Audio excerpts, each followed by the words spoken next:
Hello everyone, welcome to my channel. Today in this video I am going to show you how to make private all your public posts on Facebook. Before starting this video, please subscribe my channel. First of all, you have to open Facebook and tap on settings icon. Now here you have to go to your Facebook settings.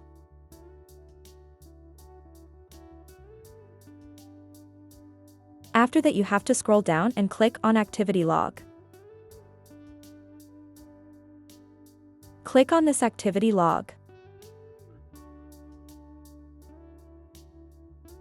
Now here you have to click on public post.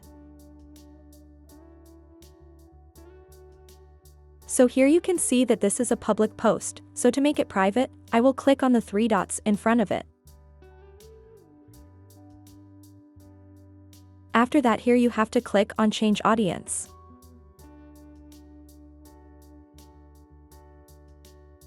After that, you have to click on Only Me button here. In this way, you can make all your posts private on Facebook by doing one by one.